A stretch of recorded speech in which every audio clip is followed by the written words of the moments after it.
Hello everyone, how's it going? So today I'm reviewing Hazbin Hotel. Now this channel just got monetized. I want to say thank you all for helping me reach partner. And this channel is mostly me just doing like stuff I like to talk about, mostly video games, movies, stuff like that. So Hazbin Hotel. A lot of people thought this show was canceled, including myself, because Vivi Pop kind of put more focus onto Hallelujah Boss, which is a quality show and hadn't delivered on the first episode or even any episodes of Hazbin Hotel outside the pilot. And now many years later, it's an Amazon Prime exclusive. Now you can watch the first episode on YouTube. I'll leave a link below until February 17th. But I think they did a really good job with the first 4 episodes. So it's season 1 is separated into 2 parts. The first 4 episodes are available now, and the next 4 episodes will come out later. But yeah, so not all the voice act has returned. Like, for example, Husk, who is the bartender for Hazbin Hotel, is voiced by Keith David. I love Keith David. He's a fantastic voice actor and actor. He's done like Pitch Black, which was a horror movie. He's done Spawn as the best voice actor for Spawn.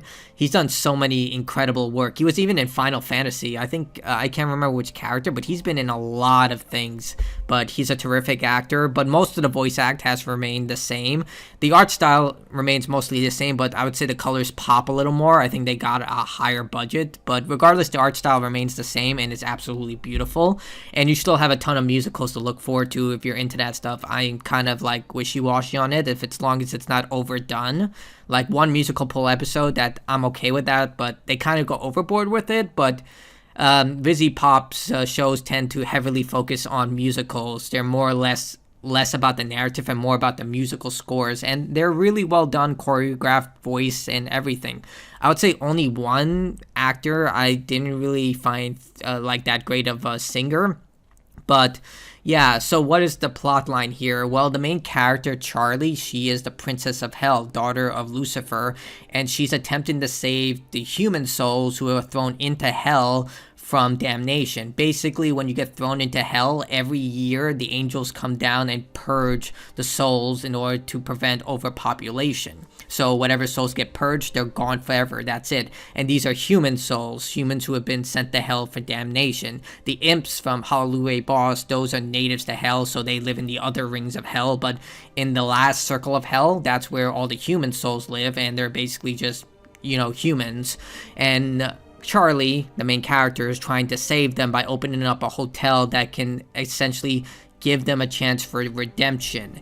And everyone thinks she's crazy. The only one who really has her back is Vanny, her partner, but everyone else thinks she's absolutely insane for even trying this. Even her parents think she's completely loony for all of this. And Charlie is really the opposite of what you think of a demon. She's very caring, altruistic, kind-hearted. She always tries to do the right thing. Yeah, she'll throw down when it's necessary, but she always tries to abhor violence. And it's a bit ironic because the first episode is where they go full force and just introduce the angels. Now, again, I've said this, spoilers, but with the angels, I don't know how I feel about them because they're basically just depicted as like demons. Literally, they're no different from them. I kind of would have liked it if they were very toxically positive, because we did get a glimpse of what they were like in the Cherub episode for Hallelujah Boss, because they were more or less messengers for the angels. Like, they showcased very humble, kind-hearted things, but at the same time they did have a agenda for their actions. They wanted to save as many souls as possible in order to send them up to heaven. But in this case, the angels are just depicted just like demons. They even look like the imps. And again, I wish I could show you this, but I would get copyright claimed and striked, and I don't want to do anything with YouTube. But yeah, I don't know if they're going somewhere with this, because I thought it would have been really good if they were shown to be on board with Charlie, and then you find out that they basically are just placating the idea because they want to be nice to her. They're just overly positive, but more or less they're just seen as just as bad as the demons. In fact, they're probably even worse than the demons in a lot of ways, because they're almost unkillable and they're very violent. They actually look forward to killing and culling the human souls in hell, which is absolutely insane. And they do have first intro of the show, showcasing that Lucifer was actually the good guy. And I think that they might play onto that. Like the idea they show that Lucifer wanted everyone to have free will, kindness, and actually encouraged goodwill. And when the first humans were created by the angels, he offered the fruit of knowledge to Eve, Adam's second wife, because he wanted her to have free will, because he apparently wanted to control his first wife, Lilith, and she fell in love with Lucifer. And when this was found out, he was cast into hell. So they kind of really showcase the demons as the victims in this reality. So it'll be very interesting to see how they go with that, because they tend to like with Vivi Pop's type of styles, they tries to turn things upside down and tries to make things a lot more gray area, especially when it comes to the characters who are supposed to be depicted as evil, because these are denizens of hell. But it'll be really cool to see that. Another thing is that they show that Adam is now an angel. For some reason, I guess humans can be turned into angels because he was the first human, the first man. But he's a jackass. He's basically the embodiment of every like bad quality you can think of. He's violent, he's misogynistic, he is like just a purely evil person despite being an angel. Like I said, the angels are literally depicted as no different from the demons in a lot of ways. And over the course of the first 3 episodes, they just really highlight basically the hotel and its aspects, from Alistair's life, where he goes and visits overlords, the issue of the angels and how they've now increased the level of Cullens they're going to have, cutting the time in half, so Charlie only has 6 months to showcase that her idea can work, because even the angels disagree with this. They're like, they just want to kill. And it becomes this race to showcase that this can be done and they can save as many people as they can, because now that they've increased killings, more or less their population is going to be destroyed. And the overlords, who are the rulers of hell, they don't want this to happen because they deal in souls. And if they have less souls, they have less power, and that's going to be an extreme problem. So, yeah, it's just this huge problem that Charlie is racing against, but she's unaware of the bigger issue. And the bigger issue is that an angel was killed. As I stated before, angels are basically immortal. They can't be destroyed, but one of them was killed, and the reason they've increased Cullens is to try and wash this under the rug, because the angels apparently are aware that they can be killed, but the demons are fully unaware of this.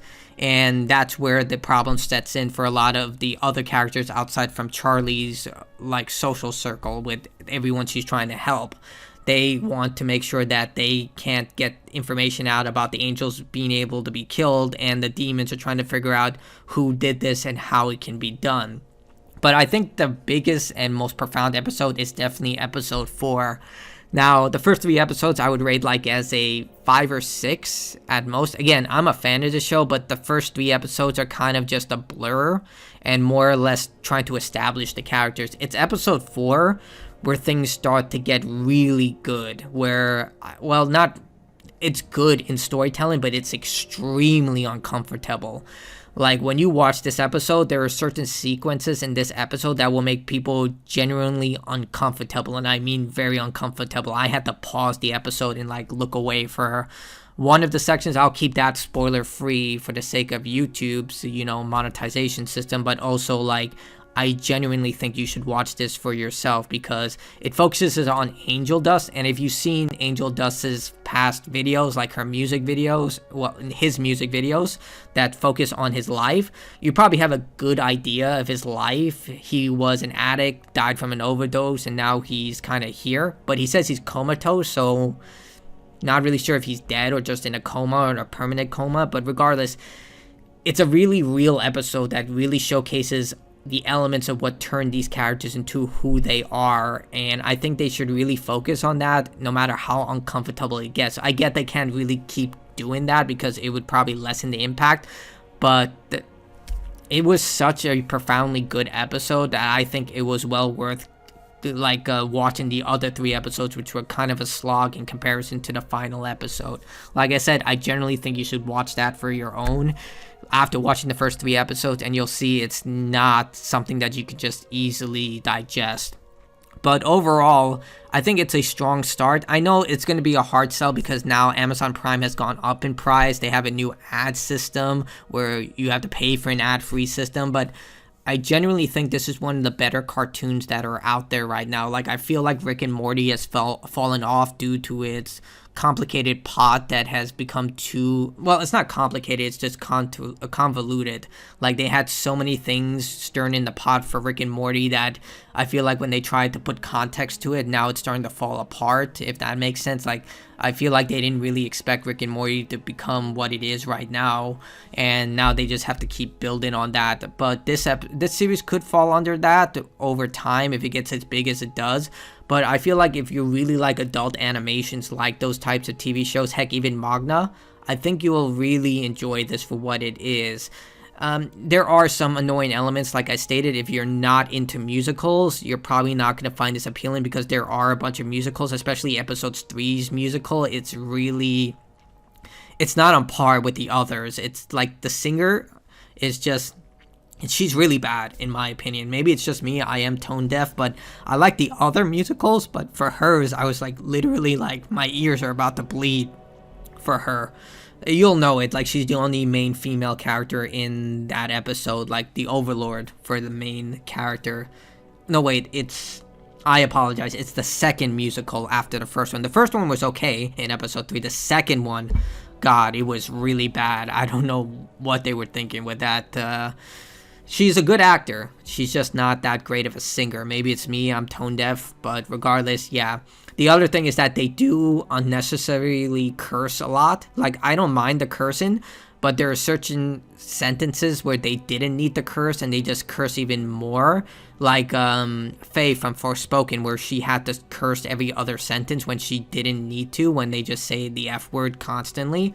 That's where I feel like they go overabundant on it. I get it, hell, demons, all of that, but the way that this series is going, it seems like the denizens of hell are actually less evil than the angelic people. But I think they can tone it down with the curse words. Maybe it's just me because I'm older, but I feel like a lot of the sentences could be written with just as much impact without inserting the F word or the A word or whatever. But that's just my opinion. Maybe it's because I'm tired of hearing a curse word every other sentence, but there is a curse word every other sentence.